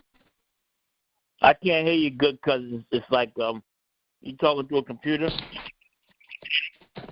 No. Is that better? A little bit. A little better. I'm sorry. Wow. So wait, were you able to hear me when I was reading? I hope so. Yeah, I heard you. Yeah. It's just okay. now. Okay, Latoya, what's the last 4 digits of your number? Okay, 5885. Oh no, I don't even see that. Hold on. Because I lost my phone died, so now I'm on my other device. Oh, okay. So you're a 201 number? Yes, ma'am. Yeah. Okay. I do believe I have it. Okay. So, so your comment was you've enjoyed listening. Yes, I did. Thank you. Thank you very much. Thank you. Anyone else? Well, Dr. James, I have a comment. I'm going to be brief, but I just, like I said before, I'm fascinated to see that you, this and, is very intelligent. I mean, I can't say nothing else. And if your entire book is like that, you have a very informative book. I want to call you. I'm going to call you about some other things. As I said now, since I know that you're antidepressant, you are antidepressant, then I can get therapy through you. And I always for have a fee. questions. Latoya, for a fee. Thank you, Dr. James. You're welcome. Well, what is your fee? We will discuss that offline. And so I want to thank everyone for listening in. Is there anyone who has a comment? I just want to move forward with the shows after me today on this Grown Folk Talking Network. Anyone else have a comment before I go with that? Okay, so here on Grown Folk Talk and Express Yourself, we have a host with a lot of shows, with a lot of information, over 19 shows. At 7 a.m. Monday through Friday, we have a prayer call on this same number, 520-525-8633. You can call into that number and listen to the complete show lineup. Once again, if you call in, it's going to say, announce yourself. Please do not announce yourself when coming into the show, just in case someone is speaking, that you don't interrupt them. You will be in, but please do not announce yourself until you hear that the floor is open for outside conversation. So 7 a.m. is the prayer call on this Thursday today. Following me will be at 5 p.m., What the Cell is Going On. At 7 p.m., Beat Cancer, Answer. At 8:30 p.m., The Real American, Time to Wake Up. On Saturday, we have a new show, Through the Eyes of the Young, The Next Generation, and that is at 1 and goes to 3. It's for ages 10 through 20, and ages 10 through 17 should come with a parent or guardian. Ages 18 to 20, more than welcome to bring your parent or guardian. It's a good time, but not required. But it is a very good time. It is an opportunity for us to hear what the young people are talking about, what they're saying, and for us grown folks to listen and see how we can best guide them, support them, nurture them, lead them to their success. They are our future. I am Evadyne with Company. This is Talk Worth Listening To. I do hope it was talk worth listening to. You can get the book, Suicide is a Serious Killer. Let's End It Today, on Amazon. You can also get it on my website, networkingforsuccess.info. You can also join us. There's a 5org fund campaign that's about to launch. 5org, as in 5 organizations coming together and raising funds. And the event will be powerful because each organization will be providing different types of services in the community. So everyone in attendance will learn about those organizations and their mission and what they deliver and how you can participate or how you can help. And there'll be an ongoing fundraiser, which is going to be a raffle drawing that will start in June. There'll be a drawing every month from June to December. And the prizes from the drawings will focus around essentials of living. So education, housing, transportation, food, clothing. There might be a real special year prize. And so what will happen is people will buy the raffle tickets. There'll be a drawing every month. The winning tickets will not go back in, but if those who have won have tickets in, they can win again. If their name comes around as we spin, they can win again. And it's going to be pretty cool. So tickets will be sold throughout, giving people, organizations, an opportunity to generate their own income for their own programs, utilizing that as long as the tickets get dropped into the box. Everything is good. So that's called the 5org fundraiser. I wish everyone the absolute best. Again, if there's anyone on who has a show on the Grown Folk Talking Network and you'd like to announce yourself and your show, please come in now. How you going to buy these tickets? You have to buy them online with a credit card, or you have to buy them in person? There's going to be in-person sale as well as virtual sale. And the virtual sale tickets will have a number. You'll get the tickets mailed to you, so you'll have the ticket voucher in your hand and the ticket number into the pool as well. So it's going to be 6 tickets, $10 a book. 6 tickets, $10 a book. It's going to be very valuable prize. I think the goal is to help organizations raise money. I strongly believe we can support and keep our own businesses and organizations fulfilled financially. I do believe that. We spend our money in so many places, we could do that. So for those who do itemize on their taxes, their donations will be a tax write-off. If you don't itemize, just know that you're putting money into the community, and that can help. And everybody's going to be able to sell the tickets. They keep $1 a book, so it's going to help individuals to generate income.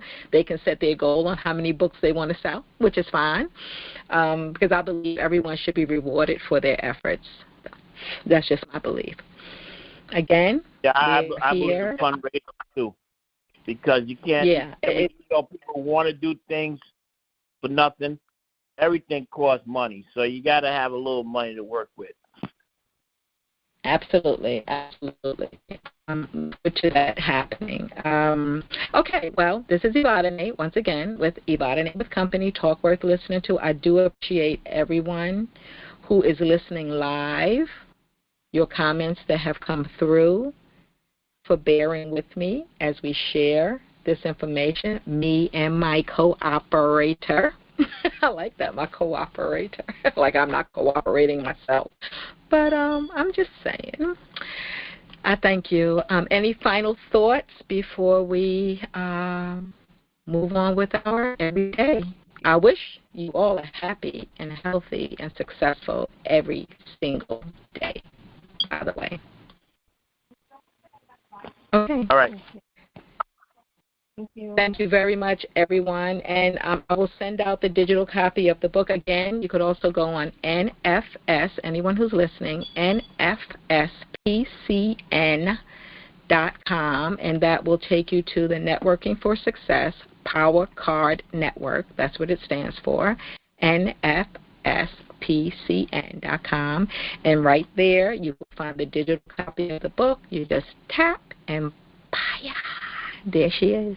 I love it. It's a beautiful piece of work. And again, what motivated me, what motivated me to listen and write was when we received the report of Robin Williams ending his life. I knew he was the closest person to me ever with the reported suicide. And I keep saying reported in air quotes. But I knew that there was nothing he could not make funny. So I knew there had to be some other influence to cause that action. Don't know exactly what it was, but I declare that man could make anything funny. So that's what motivated me to post first on social media, and then we kept getting reports, and like I say, we get a report and they just throw a chenille blanket over it and call it the day. You know, the family's feeling it, but in the media, it's like, okay, done, but no investigation, no autopsies. Like, what are you people doing? You're missing the point. And because you're missing the point, we keep getting stuck. I like the way I said that. I'm sorry it means that. But yes, because they're missing the point, we keep getting stuck with these reported suicides. And they blame social media for young people, but I do believe that if we listen very carefully to when they say medication can cause sadness, depression, and suicidal thoughts, and we look at all the mandated medications that our children have to take, we don't ever get the side effects of the mandated medications that our children have to take in order to attend school. So why are young people committing suicide? Go ahead. That's how a lot of people get away with murder. because the police don't investigate suicides. Well, at least in New York City, they don't. So a lot of times people are actually murdered. I used to work with the police department. A lot of times people are actually murdered, and they stage it to be a suicide, and then the police never investigate. Absolutely correct.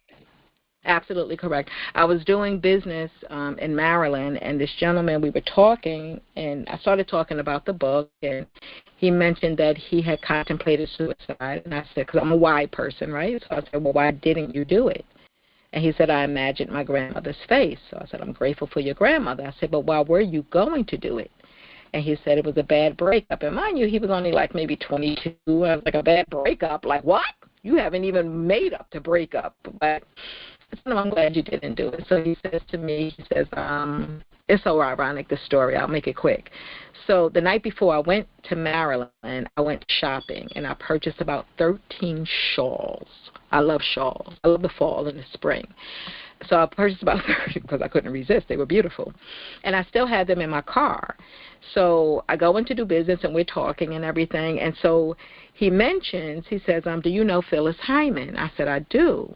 And he said his favorite song from her was This Too Shall Pass.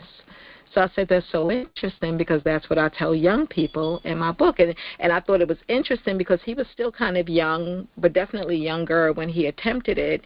And that's what I tell young people in the book. You know, this too shall pass. You're going through this stage of hormonal changes. Your parents did it, been there and done it, but nobody really talks about how you're feeling and what you're going to go through and how everybody on the outside should handle it, how you should handle it. We just go through that puberic stage, and even long before we see physical signs of the puberty changes, internally your body is changing. So you get that that twist of the head and that attitude, and you don't realize you're doing it. You're doing it, but you don't realize you're doing something that's offensive until you get a beat or a punishment, because the person seeing it is like, who do you think you're talking to with that attitude? Well, I didn't know I had an attitude. And young people do say that. What attitude? Right? What attitude? But it's a hormonal change. Okay. So he had told me while we were talking, he said, do you know Jennifer Lewis? So I said, no, she's an actress, and I love her. I absolutely love her, but I never knew her name. And he said, she's coming through on your left side. You should look her up. And I said, okay. Then he started talking about Phyllis Hyman. Well, he started talking about Phyllis Hyman, because at that point I already knew he was really sick. That's how he saw Jennifer Lewis coming through me. And when he started talking about Phyllis Hyman, I got really comfortable because I knew what was about to come. So he said, he's Phyllis Hyman coming through me strongly. And my mind said, that's because there are words in this book that she wanted to tell. Because they said, and I told him, I said, do you know how she died? He said, no, she had a report of suicide. And it shocked him. It absolutely shocked him. He had no idea. We were talking about the subject. He brought her up. But I knew that what I say in the book, what you said, Dr. James, what I said in the book is that every reported suicide isn't. Some are uninvestigated homicides. I believe those were her words. Because though they said she committed suicide, there were stories that she was actually murdered. Did you hear that? No, but I believe it because I work, like I said, I was a paramedic in New York City. And we work with the police all the time. And when we got to the house, if the person was deemed that committed suicide, sometimes we could barely tell. Like, we could say, or maybe like, if they had their brains blown out and they got a gun in their hand, maybe they shot themselves in the head. But that's about as far as we went. We don't know all the details. If somebody put the gun in their hand or whatever, you know what I mean? I don't know all that. So the police would just come in and say, oh, it looked like he committed suicide, right? And so basically we would just say, yeah. And that was enough. That was enough. The police just write it down, and they wouldn't do no other investigation, no autopsy or nothing. I know. It's a bad, bad situation. I think that's and in fact, there was one incident where we believe that the cops actually killed someone and said it was suicide, because there was a guy that was a paramedic with us. There was a guy that was a paramedic with us,